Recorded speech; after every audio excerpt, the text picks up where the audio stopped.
जय श्री राधे राधे। शरारती श्रीनाथ जी, श्रीनाथ जी शरारती। जगत गुरु वल्लभाचार्य जी हमारे श्रीनाथ जी की सेवा करते थे। उन दोनों में पिता पुत्र का अनुभव प्रेम था, अद्भुत प्रेम। एक बार की बात है, जब वल्लभाचार्य जी एक दिन अपने लाला को सुला रहे थे तो उन्होंने लाला के लिए सुंदर सा बिछौना बिछाया, किंतु लाला ने सोने से मना कर दिया। वल्लभाचार्य जी ने पूछा कि लाला क्या हुआ, सोता क्यों नहीं? तो लाला बोले कि जय जय, देखो ना, ये बिछौना चुभता है, नींद नहीं आती हमको इस पर। तब गोसाई जी दूसरा बिछौना लगाते हैं अच्छे से, किंतु लाला कन्हैया उस पर भी सोने से मना कर देते हैं। ऐसा करके गोसाई जी ने कई बार अलग अलग तरीके से बिछौना बिछाया, फिर भी कन्हैया नहीं सोए। तब गोसाई जी ने डांट के बोला, क्यों रे लाला, कैसे सोएगा? तब लाला ने गोसाई जी को हाथ पकड़कर अपने बिस्तर पर लिटाया और उनके पेट पर सो गए और बोले, जय जय, ऐसे सोएंगे हम। वल्लभाचार्य जी ने लाड लड़ा लड़ा के लाला को इतना बिगाड़ रखा था कि लाला का जब जी करता किसी को भी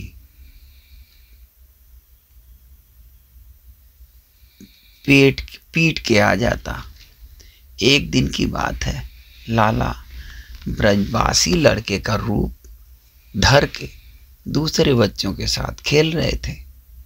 तभी एक श्रीनाथ जी का जल घड़िया वहां से निकल रहा था। सब बच्चे बोले कि भैया सब आगे से हट जाओ, श्रीनाथ जी का जल घड़िया आ रहा है, कोई छू ना देना, अपरस में है। लाला कहाँ मानने वाले थे, भिड़ गए जानबूझ के जल घड़िए से।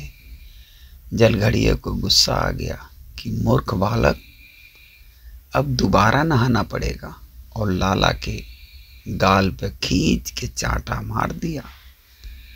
लाला अपनी गाल पे हाथ फेरते रह गए और सोचने लगे कि बेटा, इसका बदला तो ये नंद का लड़का बड़े अच्छे से लेगा, और चले गए। एक दिन क्या हुआ, गर्मियों का समय था। गोसाई जी ने उसी जल घड़ियों को बुलाया और कहा कि लाला को गर्मी ना लगे, इसलिए तुमको श्रीनाथ जी को पंखा झलना है। जल घड़िए ने हाँ कर दी और गोसाई जी अपने कमरे में चले गए। जल घड़िया सेवा तो ठीक कर रहा था, किंतु ठाकुर जी में प्रेम नहीं था। जैसे ही वो श्रीनाथ जी के पास पंखा झलने बैठा, तभी उसको नींद आ गई और पंखा छूट के ठाकुर जी को लग गया। लाला को गुस्सा तो आया, किंतु सोचा शिशुपाल के 100 अपराध क्षमा किए थे, इसका एक तो करना बनता है।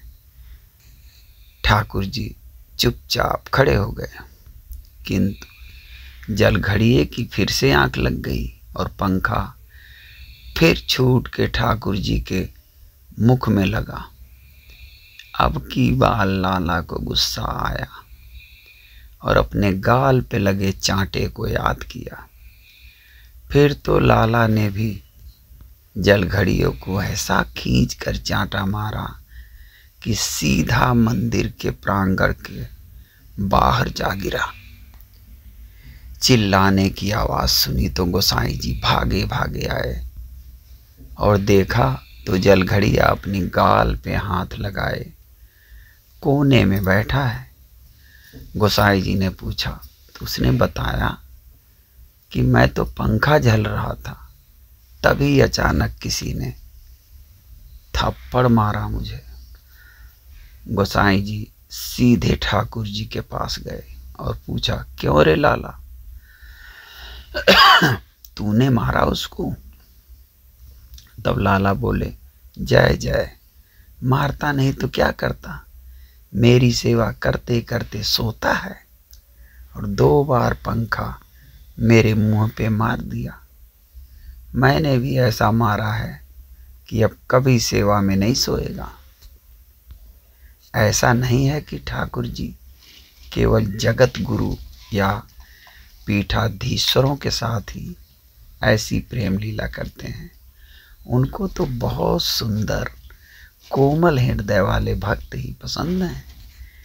जब राजा राम जी मिथिला गए तो वहाँ की गोपियों ने, पुरुषों के बच्चे ने सुमन वर्षा की थी, और जब कन्हैया मथुरा गए थे तब कंस को मारने, तब भी मथुरा वासियों ने सुमन वर्षा की। सुमन का अर्थ केवल पुष्प नहीं होता, सुंदर मन भी होता है। उसी से ठाकुर इतने प्रसन्न हुए थे। इसलिए मेरे वंदनीय भक्तों, बाहरी आडंबरों को त्याग कर केवल सुंदर हृदय से ठाकुर जी से प्रेम करो, ठाकुर जी से प्रेम करो, ठाकुर जी से प्रेम करो। जय श्री राधे राधे।